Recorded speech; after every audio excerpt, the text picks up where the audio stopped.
Welcome to the RPG Podcast. And we are live. Oh, God, Patton! Presented by SHEATH. A Time Wheel production.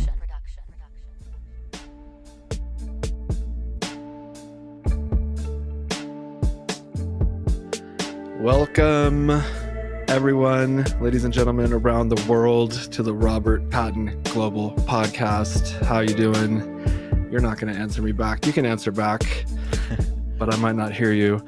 But I will hear the voice of a very special guest today. He goes by Mikeadelic, Mike Brancatelli. That's it. That's my name. He was referred to us here. I think we talk about a lot of similar topics. I always like to have a nice conversation with a stranger and learn something new. So how you doing, sir? I'm doing very well. Thank you for having me on. I really appreciate it. I'm happy to be talking with the founder of SHEATH. It's pretty cool. I've been hearing about it, and then when I was talking to Matt, he was like, "Oh yeah, my brother's company." I was like, "What? That's your brother's company?" So Hey. it's an honor for me as well to be here. So thank you. Yeah, I really just enjoy podcasts. I've been a bit of a junkie for like a decade. My dad used to listen to talk radio. I think that's why I enjoy it.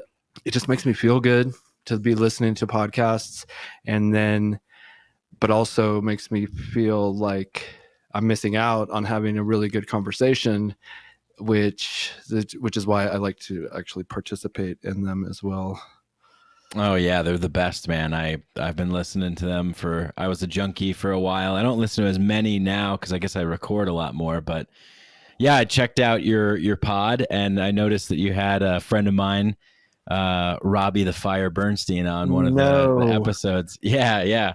Actually, we used to work in the same place. So I used to be on the show that he's on now, and it's interesting. Which one? The Gas Digital with Dave Smith? Yeah, so Robbie has basically taken over like all of my former duties. I was the first ad sales guy at Gas Digital, and I was the co-host of Part of the Problem until I drank ayahuasca, went crazy, and decided to leave. Oh my God. Wow. That is literally my favorite podcast, like, that I listen to at the moment. Oh, awesome. Yeah, Dave Smith to me has like a lot of logical viewpoints that resonate with my position in society. So yeah, I started podcasting with him. Wow. In 2014. We resurrected the show that he was once doing and he had stopped doing, and I was performing comedy at this comedy club called LOL, where Robbie was too. So it was like me, Robbie, Dave, Louis J. Gomez, Big J. Okerson, like other people, Ari Shafir, some other people would be around there, and a bunch of other great comedians too. And But I was reading a lot of libertarian stuff, and I was like looking at this like scrawny, smarmy guy in the corner. I'm like, what's the deal with this guy? He was talking about some shit, and I'm like, dude, I know what you're talking about. I'm down with that. We started talking, and then we got the pod back up at Stand Up New York Labs in New York, and we had a good run, or I had a good run until I decided that I wanted to go and do some different things. That sounds exciting, though. You went on a trip. Did you go to like Peru or something? Yeah, the first trip I went backpacking around Southeast Asia, which was amazing, and that kind of cured my itch to travel and to do things, because I was also doing stand-up comedy at the time. When you're doing stand-up, you're pretty much just doing stand-up. You're just living in bars and clubs and at night like a vampire. Yeah. Saying the same thing over and over, it seems, almost. Yeah. And fun, good. But I just wanted more. So, I wanted to get out, travel the world, do different things. And then when I got back, I was like, well, that was cool, but I still haven't drank ayahuasca yet. And that's been on my radar. And so then I did that. I went down to Peru. I went to a place called the Temple of the Way of Light outside of Iquitos, Peru. And then eventually wound up volunteering there and working there and staying there for a longer period of time. But yeah, that had a major impact in my life. What like insight or epiphany did you have that made you change everything? It's tough to pin down. I think one of the biggest things was just the amount of openness that was occurring within me. You know, I think that I had sort of a spiritual awakening or a spiritual emergence that took place from that first experience. So when I came back to New York and plugged back into my regular stuff that I was doing, I felt so detached from it. I felt like it wasn't as real as what I had just experienced, and that there was some greater truth that I needed to follow that was more fitted for me, which involved a lot of the stuff that I was exploring: psychedelics, consciousness, psychology, philosophy, anthropology, just a whole world of things out there. And so it definitely opened me up a lot. It made me look at myself, my problems, my traumas, do a lot of, sent me on a journey to do inner work. It really made me more spiritual. I think before ayahuasca, I had sort of understood in my mind the benefits of meditation and things like that. I had listened to some spiritual teachings, but ayahuasca solidified it with a direct experience of, accessing the divine. You must have got a divine brew, because I got some doo-doo. I got the whole visuals of swirls and colors and whatever, kaleidoscopic type of stuff, which was really cool. Like nothing I'd ever seen on mushrooms or acid or even like DMT, because it was just different. Because when I would do DMT, I would go to a different, not all the time. So yeah, it was kind of like DMT if you don't like break through. Mm-hmm. Anyways, but that was it, nothing else. So I left after the second session, and I feel like I said to you, I feel like I didn't get a good brew, or improper preparation, probably a combination of two, because a lot of other people that were there did not have a good kind of experience either, which makes me think it was like the brew. But you got something good. You stayed there for months or longer. Mm-hmm. Tell me a little bit. Yeah. So I went down there as a guest, had this amazing, profound experience, came back, sort of things just didn't really feel right. I felt like I didn't really fit in. I was really having to deal with a lot of big emotional and energetic openings and couldn't really function in New York City. So I saw that the temple was accepting people to come down and volunteer to do their like 3-month program where you basically get to drink ayahuasca and learn and work there. Like without getting paid. It's more just like a Skillshare type thing. Mm-hmm. And so I did that. It was the best decision I ever made. It was wonderful. I met so many amazing people, had so many amazing experiences, got to live in the jungle, and that was just great. And worked with incredible healers and drank incredible brew, and met my now girlfriend, who we've been dating for a little over 2 years. And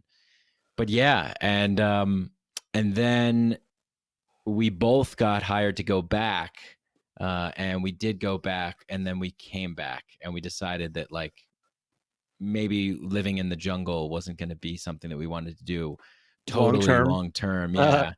Because it's definitely great. There's a lot of benefits to it, but I felt just for kind of my podcast and what I was doing and how I was interested in more things than just ayahuasca, that I kind of wanted to plug back in and integrate into the world in which I'm from. And so yeah, when we came back, we decided New York City was just too crazy and busy, so we you know, I have a cousin that lives out in Denver, and I've visited here before, and I loved it. And I had a little short list of places, and I was like, yeah, let's go to the mountains. Let's go there. And we did, and been here, and it's been great. Yeah. And so I'm about living here. I don't, if it sounds, I'm shivering a little bit because I did an ice bath like 20 minutes ago, and I think I'm still recovering. So just in case anybody's wondering, like, what is going Oh, on? I with couldn't me? even tell. Yeah. Okay. Okay. Well, Okay. thanks. That's how transparent this podcast is. Get the inside scoop. Yeah. Nice. Yeah. And I'm like, so I just kind of started doing the ice baths. Just started doing Wim Hof breathing techniques about 3 or 4 months ago, and I'm kind of like addicted to it, I guess, at this point. So, but it started with just the breathing, and then I introduced the cold water showers and stuff, and I'm going like full submersion into the water bath. How do you feel from doing all uh, this? How's it feeling? I know for sure that I'm not taking any more pain medication, such as like ibuprofen or whatever, because I'm 42 and was amazing. in the army, and played sports all my life. So I have like all these aches and body pains that are not to the point where I need to take any sort of anti-inflammatory. So that's happening. I definitely feel more like right when I step up out of the water, I'm like, like, like full on oxygen or whatever in all my muscles. And because I'm sitting there breathing like as deep in as I can possibly breathe in, and then exhaling as deep as I can possibly exhale. And here's a trick that I've learned recently for anyone out there doing it. Breathing during, like, when you're getting into the water, I'll do it on an exhale. So like exhale and I'll step in. I'll take a breath in and then exhale and go all the way back down to where my hair is in the water. Like a lot of people have their head out. I'm doing head in right at the moment, just because. Full submersion. Yeah. And just 5 minutes. And that's where I'm at right now at about 55 degrees. Nice. Yeah. When you do that breath, because I do the same thing, when you do that breath out, that you're just releasing and you're just like relaxing into it, even though it's fucking cold, and your natural reaction would be to freak out. But that out breath really helps you to spread out into that water. So that's a good tip. Yeah, and it's so relevant in so many areas of life, but I want to stay on this for a minute because typically I would like to get out of a sauna and get in a cold bath, or go on a hot run, get hot more, and then get in the bath. But today, like, I didn't sleep great last night, which is another problem that I have. But so I got up this morning, played a little video games for like 10 minutes, 20, 30, whatever. Drank some coffee. I went and hit some golf balls, and but I was kind of just feeling like not totally awake. So I knew I had the podcast. I was like, fuck, I'm gonna go lay down for like 20 minutes and then do an ice bath, which is not, like getting up out of bed and into an ice bath was pretty interesting. Yeah, that sounds crazy. Yeah. I feel like some people would say that like getting out of bed and going right into the activity might be the best thing because you don't have a chance to sort of like talk yourself out of it. So I'm just imagining like putting an ice bath like right next to my bed, so I just roll over and dunk into it, Yeah, because there's a lot of mental back and forth, maybe. There can be, for sure. Yeah, there can be, and I've been pretty good about it because I was just like, fuck it, just do it. Who cares? You do it.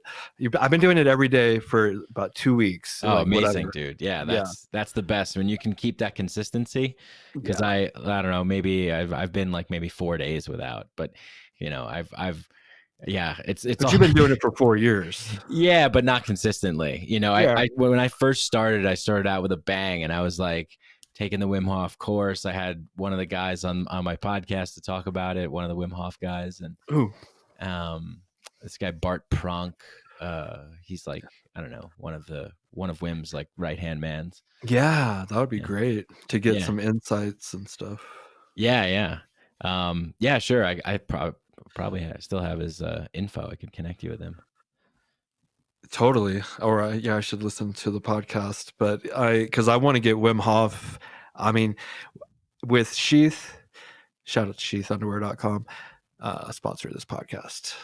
Shameless plug. Okay. But I'd like to find people like that are out there in the world doing the damn thing. And he's one guy making obviously a huge impact. And I would just like to either sponsor him in some way or get him product or interview him or some combination. But he is like, I don't know. I because I heard about him 4 years ago and I kind of tried it 4 years ago, but just didn't really get much of an effect from it, but clearly was not doing it right. And recently he has an app, and I have a group of friends that are all CEOs. We call it the CEO Making Money, whatever group.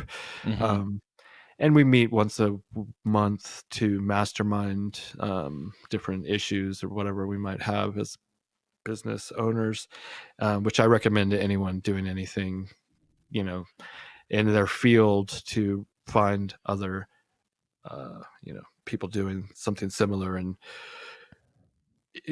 share your experiences and form a group if you can. So I'm really lucky to have this group. Point is, they started doing these breathing techniques and started sending screenshots of how long they were holding their breath. And I was like, I'm kind of competitive. So that's how it started again. And I started getting these huge head rushes and like to the point where I'd almost pass out, like scary, like hold on to the chair, like, oh shit, I'm going down. But would kind of, it wouldn't quite take it to that level, but was very DMT-esque, and also euphoric, like yeah. So that really get high got on me. your own supply, as Wim Hof says. Yeah. Yeah, I saw a video where he was saying that recently. He was discussing cannabis specifically, and he was like, yeah, it's good, but why smoke when you can get high on your own supply, man? Yeah. That's great. He's amazing. His obviously the energy and just demeanor and stuff. That's also part of the attraction to doing definitely this. Yeah. So what else you got going on these days?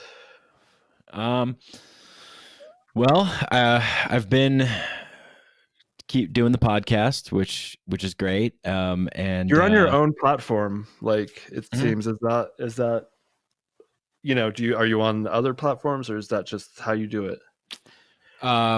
In terms of like, I'm not part of like a network or anything. I do the podcast myself, but I put it out to everywhere podcasts are. Oh, so, okay. Yeah, it's on Apple and Spotify and everywhere. But yeah, it's been pretty much.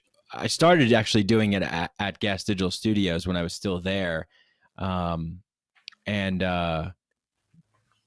I kind of like doing it on my own. I like having full creative control and I don't really do too much editing, so that's not a problem. I really don't do any editing unless there's like a problem in the podcast, right? Like a technical problem, bathroom break, something like that. So that's been going good, and I've just been, there's a lot of crazy stuff happening in the world, and so I'm trying to find a balance as to how to plug in but not be overwhelmed by it, kind of comment on it, do my thing, and then also enjoy my life and get out to the mountains. I've been getting out, going camping a lot of places, and went to some awesome national parks. And nature is so healing. I've just been getting out into nature, and then I have my regular psychedelic work and practices and that, and so that's part of my inner work, as always. Need to do that. You have Otherwise, you have like a like how often are you dosing or whatever, and how much of what? mushrooms is my thing right now. I've had a good relationship with them for a while, and so I pretty much try and do like a big mushroom dose once every season, I would say. Once, and, 3 months? yeah, something like that, and try and do it on like the last one I did was on the summer solstice. So Ooh, smart. Timing it yeah, right. Yeah, that sounds like something the Indians or like some natives, whatever, would have done. yeah, I Right? like to time it out in ways where I feel like there's a certain kind of planetary alignment, or Yes. there's a certain kind of moon, or something like that. Yeah. Possibly opening the doors to other dimensions of Yeah, definitely. Yeah, yeah. definitely. I opened 1,000 doors last time. Yeah, sure. So I mean, like that. So when I do it, I take like a gram or two. I keep it light, and I'll do that like every quarter or so, every season. But I like what you're talking about. But it sounds like you're taking more than a gram or two. Yeah, the last one I did about 8 grams. Oh my God, I would The die. last, yeah.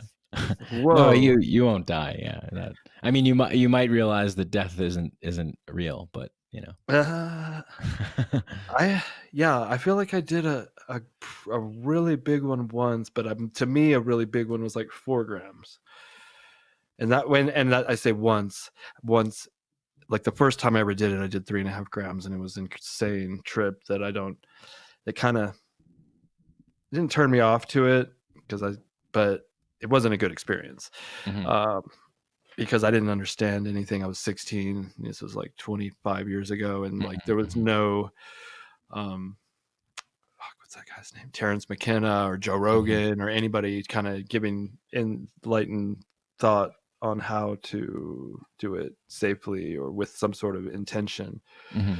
And but the last time I did it, a big dose, was probably 2015, 20. I was still it might have been 2013 or whatever, but I did like 4 grams, and I just got in bed and just went to India. I remember I like was Nice. in India, Yeah.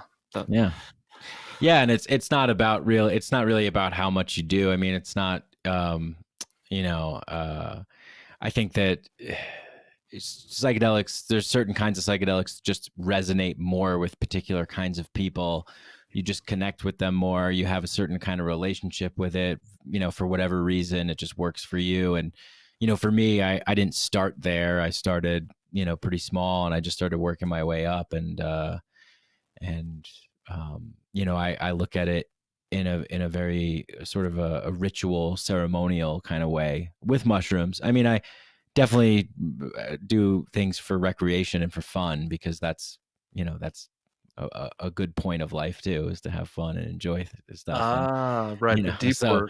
But you're talking about doing the deep work. the deep work part, that you just have to if that's something that you want to do, you just go at your own speed. It's not like a competitive thing, really. No, Yeah. not with that. I don't think that's like who can drink the most beer and who can take the most mushrooms. Probably not the move per se, unless no. Yeah, I mean, you definitely get into areas that you normally wouldn't get into, but I think you also have to kind of like familiarize yourself with that space a little bit too, and like what's going on. Otherwise, it could be kind of overwhelming. Yeah, I always say, and you got to just take it. Obviously, let go and let it take you where it's gonna take you. That's right. Yeah. Yeah, because it's gonna go. You're gonna go with it whether you want to or not.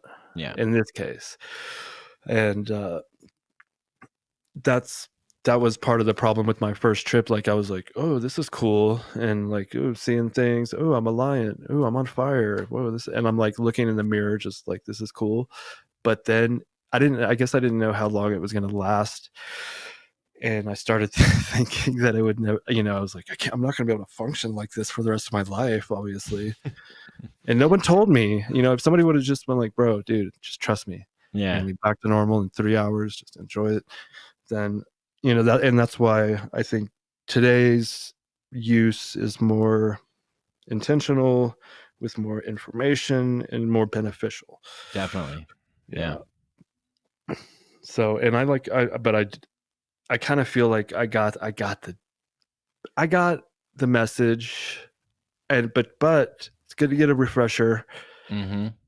But the message is, love. I think ultimately every person that does psychedelics comes out with the answer, and it's love. I mean, but that I don't know that's it always feels. Yeah, I mean, and simple. it's a common theme for sure. I think that, when you have an experience like this, these things can really open you up into that world of love, which is a world that is abundant and infinite and connected and replenishing and nourishing and energizing. Yeah. And you're like, oh, wow. Like I had access to that this whole time. I've had moments of this in my life this whole time, and I can have it more. Wow. But, the way that we're designed as human beings and the sort of, conditioning that we've experienced in our current, modern society, we forget a lot. So, it's good to go in for a reminder. Yeah. Yeah. Because the first few days after an experience, you were like glowing and you're like, oh, I'm never going to smoke a cigarette again. I'm never going to drink again. Yeah. And then slowly but surely you slip back into your old ways. It seems that way, I guess. Yeah. But yeah. I think, but it makes, I don't know. I would say I'm a better person because of it. I feel like I know something that I didn't know, or wouldn't have, like it's just, there's this perspective that you gain that you hadn't seen before. And it's almost like you said, I believe earlier, that you lost your fear of death from that 8-gram experience. I think I could be mixing that up with something else, but well, yeah, I mean, I've had I wouldn't, I don't know. That's tricky to say. I guess I would just say that I'm more comfortable with death, than, yeah, I've had several experiences. I mean, I've had experiences where I was, executed and had my intestines ripped out of my stomach and, things like that. Like I've died a lot in ceremonies and in psychedelic experiences. Yeah. Whoa. There's a common thing that happens that with me in an experience where it's like it's very tubular. There's like spaghetti or intestines or in like your bathrooms and snakes and weird moments. I'm like, what was that about? And that's usually when I'm transitioning from here to whatever consciousness I'm gonna be in. Yeah. You're traveling into the interstellar cosmic pipes of the reality that we can't see. It's like, hey, hop in one of these things. Oh, I didn't even know they were there. Yeah, and some of it's gross though. I mean, because it's like the excretions of life, and it's like, this is not what I want to be thinking about right now. You have no choice. Yeah, but it's just showing everything, so then that's part of it. So, and it's just I think psychedelics are beneficial, and I'm a proponent, and that's why I like talking about it. And I don't know that it necessarily has anything to do with the success of SHEATH, but yeah, we should just say that it does for sure. Let's for sure. Say that. It's key. It's the missing key to that's the secret. Yeah, the secret. Don't tell anyone else. Yeah, luckily no one listens to this.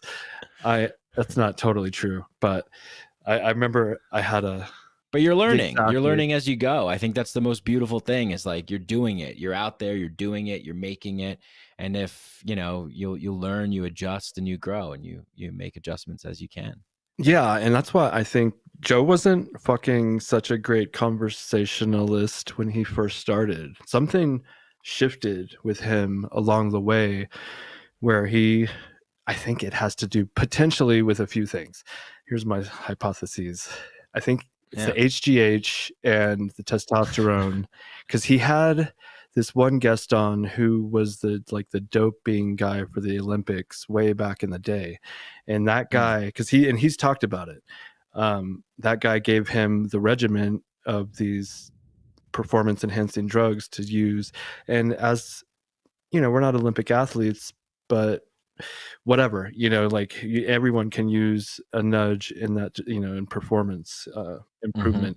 But he also, and then the Wim Hof stuff, I think that made a difference because his memory now is insane. Whereas I don't recall it being like he could recall like everything. And now actually it's kind of back on the decline, I think maybe, but like there was a minute where it's like, dude, you know everything.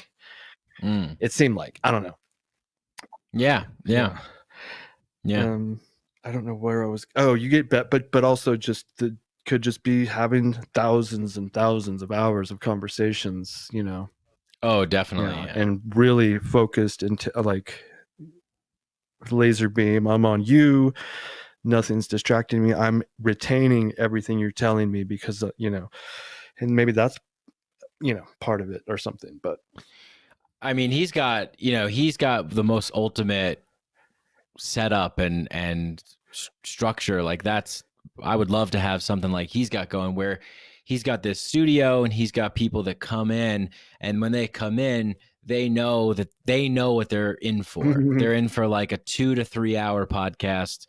They're in for maybe like having a couple drinks, smoking some weed, maybe, they're in for a long haul. And I feel like that allowance of time and that in-person studio and having that young Jamie guy like be able to look stuff up and is just such a great it's an amazing setup. It's an amazing like ability to be able to get those people in there.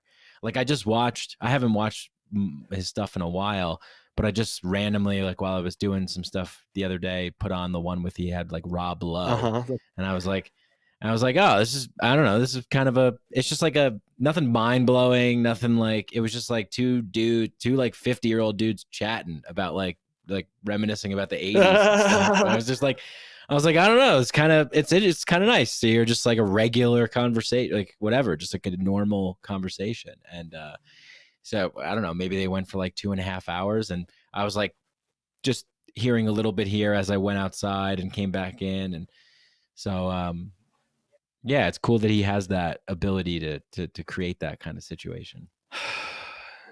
Isn't it nice? Yeah. I mean, and I'm sitting here staring out over the treetops of the forest at Pikes Peak.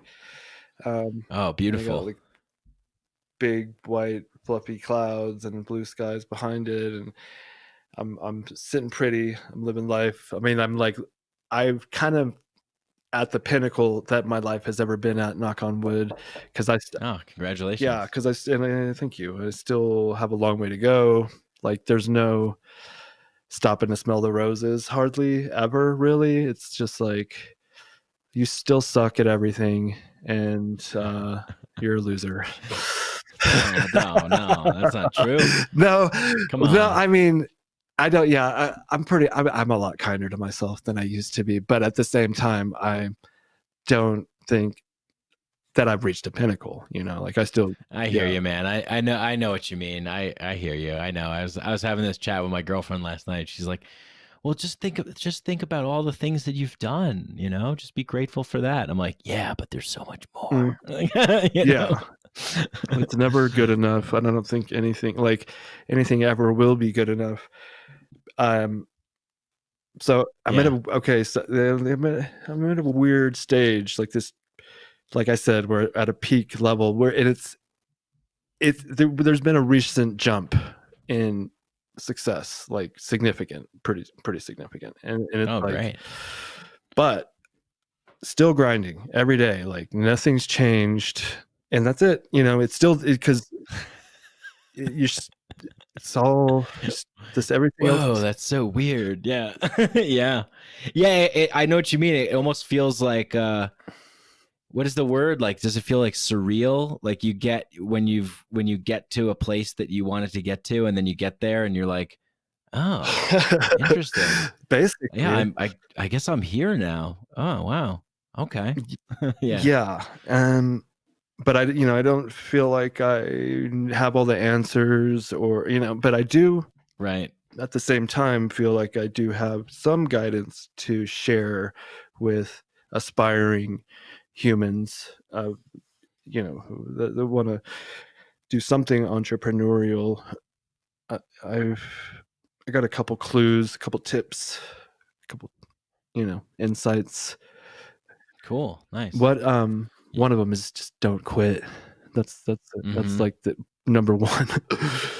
But you're in your deal, you do the Mikeadelic podcast, and what else is there to, like, as an outlet for your creativity, or generating income, or whatever you do? Yeah, so I do some voice acting work. I used to do freelance consulting for other podcasters, and social media marketing strategy and stuff like that, but I really hate it. I mean, the podcast consulting I don't mind, but the social media strategy stuff I just can't stand. Why? Because it's all bullshit. I don't know. Yeah. It just feels like it's fake to me. And so I try and, like, I started off, my first job was in sales, and I wound up being really good at sales. And so, but I didn't really, I mean, I loved it when I closed a deal and all that kind of stuff. But after a while, I just kind of felt bored of it. I get bored of things pretty quickly. And, so yeah, but yeah, I mean, I'm pretty much just focusing on expanding Mikeadelic now. I think I'm at a good place where I have the ability to do that now. So I'm thinking about some other things that I want to do, maybe some video type components. I mean, I was doing live shows here and in Denver and other parts of Colorado before the pandemic happened. So when that happened, it kind of ruined things, and I didn't do anything on Zoom. I mean, I did something with some other podcasters and stuff on Zoom, on Facebook and stuff, but that particular thing was called a Mind Jam, and that didn't continue. So yeah, I'm just looking for new ways. I do a lot of, like, writing and drawing and stuff, and so just kind of I'm in like a creative, like, incubation state right now. I'd say kind of plotting and planning where my next points of attack are going to be. You used to do comedy, right? Yeah. And you don't? Yeah, and you said you get bored of things easily, and that made me think of comedy. And because I did it for like 2 to 3 to 6 months or whatever, I did like a couple of open mics, not a few, like probably like 10 maybe. The first one was like the best one that because I feel like I had a good story. It was a real story. I kind of somehow delivered it well enough without nerves, or it was like the first one was easy, but then, like, doing it again and again, I definitely, I didn't have it down. I was going with this guy named Steven, shout out Steven Wiley.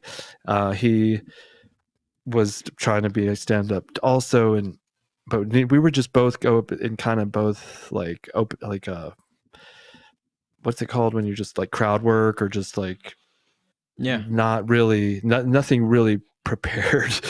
Yeah, just kind of improv. Yeah, improv. And that didn't go very well. And I saw some people doing a set, like a clearly written out set, because I would see them at different venues doing the same set, and I was like, that seems like that would suck, because I don't want to say the same thing over and over again, and because it doesn't sound natural to me. And I don't know. That Yeah, well, the way that I mean, I started in New York, and when I started, I was around a lot of really funny comedians, and then I kind of quickly was able to, within like 3 months of first starting, I was in clubs and I started to doing check spots, not paid spots, but it was still pretty awesome mm, to have that. yeah, And then that got me around, bigger name comedians, and I would see them and I would watch them, and then I would go to these bar shows, which were just as popular, if not more popular, than a lot of the club shows in New York. And it would just be like a stacked lineup of like the best comedians. It'd be like, Mark Norman, Joe List, Big J, Okerson, Ari Shafir, like just all the crazy. We top, sponsor like, all of their podcasts. We sponsor Tuesdays with Stories, Legion of Skanks, and Ari Shafir currently. oh, awesome. Yeah. They're all just like amazing human beings too. Well, Ari's great actually. Ari is actually really great. Like I was a little intimidated when I first met him, and then he was just like, "Nah, dude, like fucking just we're just like I'm just like a fucking dude. What are you doing?" Right. Like, "Oh yeah, okay, cool, man." And I think the big thing is that if you're funny, comedians respect you. If you're not, then they're kind of just like, "All right, man, like, I'm sure you're a nice person, but whatever." So, but yeah, so that was fortunate that I was able to see that, because I would see these guys, and Michael Che, he was another, I think before he was on SNL, like he had this show at Bar Matchless, and Hannibal Buress, and like just being Wow. around all the Lucas brothers, like being around all these guys, uh, and seeing their sets every night. Like, because I would just go to watch some shows. If like the lineup was good, I would just go and hang out and watch the show. And then, you'd be like, okay, my set needs to be like that. I got to work at that level. And so I develop a set. And at first I started out with just like a 5-minute set. And so, kind of get that down, but I'm always thinking of like new jokes and where can I put this into my set? Where can I expand this? How can I make this a 10-minute set? Where can it go? So it's like, and then it's almost like, like you're like replacing like your water filter or something like that. It's like, okay, I got a new joke that goes right in there. You're like rotating it, and the set kind of like builds, but it does get a little, it just gets a little like for me, it got a little repetitive, and it got a little like, I don't know. I just kind of was like, okay, like I could probably be good at this and do this, but like, do I really want to like commit to this lifestyle of, for me, it was like being out every night, doing shows every night, being in bars and clubs every night, drinking, doing other drugs, and eating like shit, and not having a committed relationship, and being, just like fat and lazy, and sleeping till like 12 in the afternoon or Yeah. 2 in the afternoon, and not really going anywhere, doing anything. And I was listening to a lot of podcasts, and one of my favorite ones was this one by Chris Ryan, and he was talking about traveling. Tangentially speaking, is that it? Okay. Yeah. And he would tell these stories about traveling and going all over the world. And at the same time, I was like learning about ayahuasca and DMT and experimenting with mushrooms.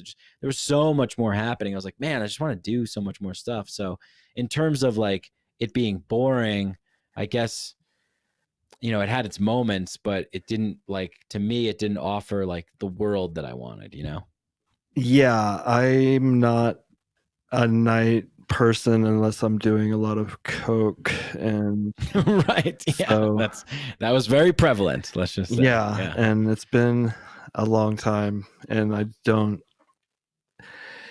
look. I'm not going back to that life. I'm comfortable, because me and that don't go well together, I guess. It's fun, but a little too fun. So.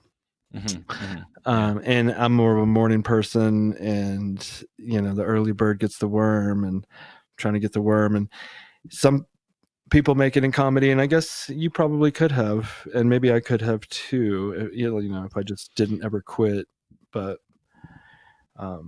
if it's not like a true calling, I kind of consider it as. Go ahead.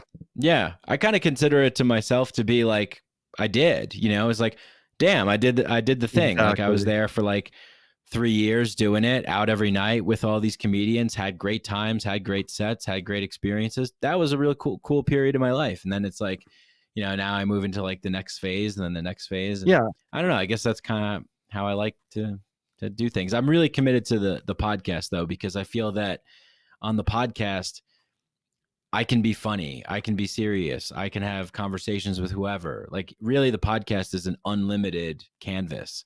So I love doing that. And the live shows were great. When I was doing the live shows, it was like, oh man, I feel like I'm kind of doing stand up again in a How way, fun. and then I have a cool show and there's like music and stuff. And so, yeah, it's, I feel like in the world that we're living in now, it's like ultimate creativity. Like you could really do anything,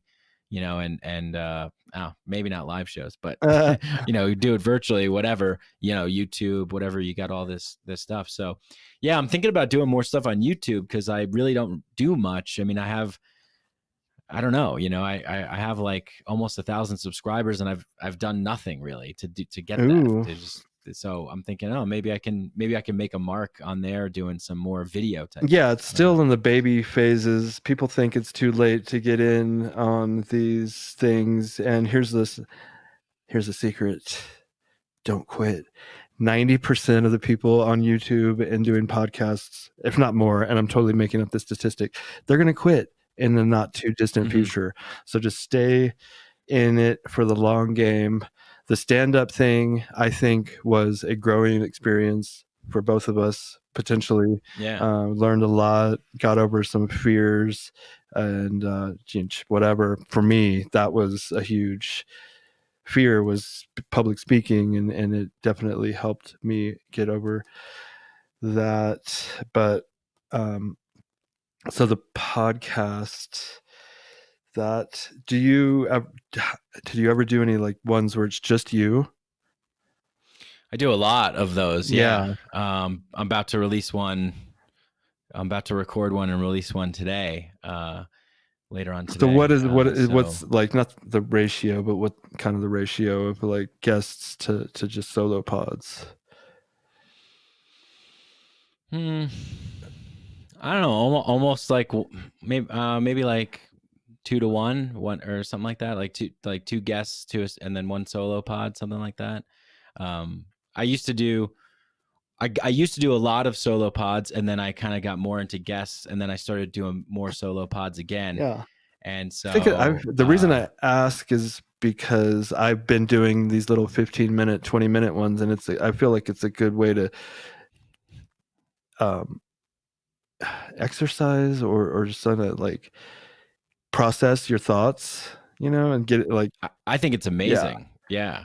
I would say to you, Robert, like just do that, man. Like, I mean, not just do that, but do that and build that muscle, because it's like, I thought I was in sort of a down period in my life. And I was like, oh man, but I still got the podcast, And so I just like put out this solo episode, and people were like, oh, this is great. Like, love what you're saying. Like, keep doing this. And I was like, oh shit, really? Like, I thought this was just like the ramblings of a madman. Yeah. Like, thank you for validating this.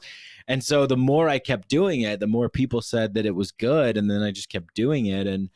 And yeah, I feel like it's a great, and also being on Part of the Problem. I mean, I learned a fuck ton from Dave. Yeah. I mean, that guy, he's a motor mouth, man. Like he taught me like how to make a point, how to use metaphor, and how to like drill things home, and really how to like passionately speak on things. And I would have to kind of sit there and wait, if I can, like, can I get in now? Like, can I get something in? Did he like specifically teach you those things, or are you just by doing the show, watching him? Yeah. Okay. Yeah. Cause he's good. Just by doing the show, by hanging out. I mean, I learned a hell of a lot from the comedians that I got to spend time with in my time in New York, and just about the business, about the industry, about creating, about writing, about communicating, speaking, like about podcasting, about sponsors, and everything. Yeah. Like how to build a business, how to get successful, how to get followers, like all that stuff. So yeah, and the solo podcasts are really good, I think, for just, you know, having these moments of like thinking out loud and kind of sharing what's on your mind, you know, what's going through your head. And I guarantee you put those out there, like people are going to be like, man, I was thinking those things, or like, wow, you said that and I didn't know anybody else was thinking that way. And it's pretty cool. Yeah, I enjoy it, but I have more guests podcasts, but I'm starting to put out the solos, and you know, you said exercise that muscle, and that like struck a chord with me, because that's why I'm doing it. And like they're shorter, but I feel like as time goes on, I'll build the muscle. And maybe, how long are yours? Ish. Like hours? Yeah. Nice. That's cool. Yeah.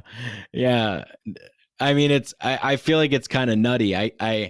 I'm so I released one. I released a few, like one on the early on when the pandemic was just happening. Like I released something about everything that was going on. It was like 2.5 hours. Nice. You know, I think that, I guess on average, all of my podcasts are probably around like an hour and a half to an hour 45. I would say probably leaning more towards an hour 45. And then sometimes they dip into that 2-hour territory. But I'm always like, my God, I mean, 2 hours of just me talking, like, what the fuck am I doing? What is this?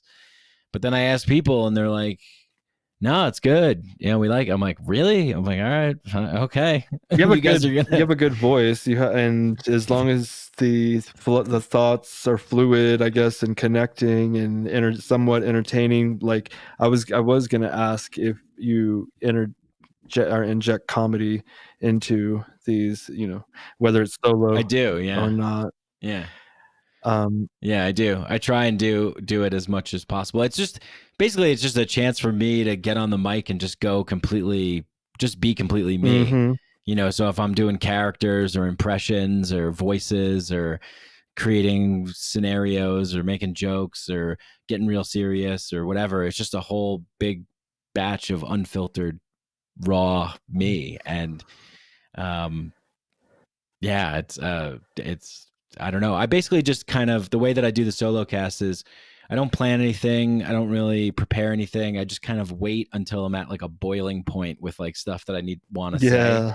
And then I sit down, and I usually, the first recording is usually like, okay, that's a little too, like I'm like ranting like a lunatic here. I got to take it back a little bit. And then I'll record it, and it's a little bit more balanced and digestible. And but that's usually how I do it. And then I just kind of talk until I feel like I'm just done. And then that's it. But then you do it again if you feel like it was too much the first time? Yeah. Sometimes if I sit down, cause like, this is like, what'll happen is I'll like, for example, today I woke up in the morning and I saw like, Joe Biden picks Kamala Harris as his VP. And then I'm looking at people that I'm like friends with, and they're like applauding it and like, oh wow, this is great. And I'm like, oh man, I'm like, you don't even know the half of this shit. I'm gonna fucking get on this mic and I'm gonna show. And like, it's just like, okay, calm down, buddy, calm down. Like, you know, you gotta relax. You got a lot of points you want to make. But yeah, I'm gonna listen to that podcast. Yeah, thanks. Yeah. And so I mean, I'm obviously very interested in like the political landscape, you know. So that's my show, I guess, is a combination of psychedelic consciousness, spiritual healing, but also political, you know, philosophical as well. Totally. And yeah. I mean, everybody loves to talk about diversity, which is extremely important. I think, you know, the psychedelic experience is one that provides you with an opening into a world of infinite diversity and novelty and, you know, exploration. But there's also, we can't forget about the diversity of ideas, the diversity of opinions, diversity of individuals, you know, and my whole thing is like having respect for differences. Yeah. Like, let me think what I think. And with our, I mean, it's so prevalent or obvious that we're not all going to think the same way when you look, like, use art as an example. Like, some people think this picture, it looks like stupid and some people think it's amazing, so Right, like exactly. that and same thing with Trump. People see him like as amazing, people see him as this like a dictator or whatever, and probably everywhere in between. And my point is, you're not going to please everyone. So like to think as a fucking like immature, non fully formed brain that you're going to force everyone else to think how you think is just, it's hilarious. And Oh my God. Yeah. And it's dangerous. Yeah. It's like really, really dangerous. There's what's there's this book by I think it's Kurt Vonnegut, Harrison Bergnon. It's like a short, I think it's a short story, but it's a story basically about like a dystopian world where everybody is forced to be equal. Yeah. So if somebody's taller than somebody else, they have to like get their legs like amputated so they could be like, they have to, if somebody's like really thin and other people are heavier, that person needs to wear weights on their body and all this stuff. And, people that are exceptional and really talented, they need to be, people that are good looking have to have things over their face, and so everybody, and so it's like it can go in a very dangerous way. I mean, both, whenever you get on one side or the other, where you're marching towards one sort of like totality of something, that's where danger occurs. No matter how noble or moral or virtue you think you're being, it's a scary territory. It can be a scary territory. Horrifying. I said it was funny, but like it's like you see it in the streets. I mean, I'm stacking bullets, I'm preparing for anarchy, because like that type of mentality, if it seems to be like catching fire, it could like ruin everything. And if you're not letting other people be them, and just the audacity of someone to think that they know better for you. We were both born 20, 30, 50 years ago. You don't know shit, Yeah. We need a little bit more humility, I think. Yeah, it's a little bit more compassion and humility for sure. Yeah, and then so I think we're all equal and stuff and all that, relatively speaking. Like you just mentioned, taller, stronger, these types of things you can't really, it's just like you get what you get and deal with it. So we're not all born equal in that respect, but I think we all have the opportunity. That's all. I like the opportunity. I like the game of capitalism, and I think the people that are losing, they feel really so left behind or like hopeless that they'll never get ahead, that they want to just kind of burn it all down and maybe get a fresh starting point or something, which I could identify with, maybe, but that's not going to work either. I don't know. Yeah, I'm always like looking to see, because every time I look out at the cultural climate and like the national discussions or whatever, if you want to call them that, which they aren't really, right. But it's like there's other ways, it's, we don't have to attach to all these past isms. There's maybe new fusions of things that we can look to. Yeah, fusions. I like that. Yeah, I mean, fusion food is good, right? I mean, you get a sushi burrito, that's pretty tight. Yeah. Like, it's like, but I think, really, I mean, like, actually, when I was in Vietnam, I remember eating a banh mi and just being like, oh man, I'm so glad the French invaded here. Because this sandwich is amazing. You might not get it, but it's, obviously I'm kidding, but like there's good things happen when you allow the spontaneous collaboration of voluntary participants in an open market. It's just like, hey, what do we want to do? What do you guys want to do? Hey, you want to run your business like that? Cool. We're going to run it like this. Cool. Let's see who's, like, exactly, who does good and who doesn't do good. It's like a petri dish of Yeah. experiments. Exactly. Yeah, because this whole thing that we're living in is just an experiment, and the main message that we get from like the establishment agenda setting media construct of propaganda is that like we know what's going on and this is the way it is, and shit, it ain't gonna change. So just better attach yourself to this boat.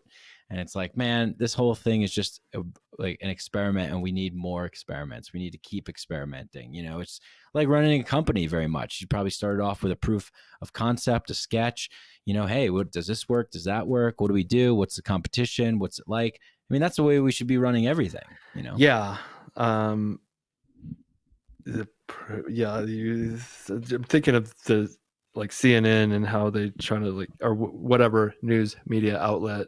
Fox is obviously biased in their direction, but when they kind of tell you that just the way it is, I don't. They need to just tell you what happened, not how to think about what happened, or and that's where it's just so gross, and it's so clear that there's an agenda and there's bias. That my solution for the world of America and all our problems is just more transparency. And I think if there was more transparency in government, especially where's the money going, where's it coming from, where's it going, that would free up a lot of money, because I think a lot of it is being siphoned out into somebody's pocket. Oh yeah. And so if we could just, that would open, then we could do all the social programs if we need to. But like, first, there's too much corruption in the government, which on both sides. And so the solution is like, Trump almost, like a fucking, like a reality show on government premises. I want cameras following all these motherfuckers 24/7. Yeah.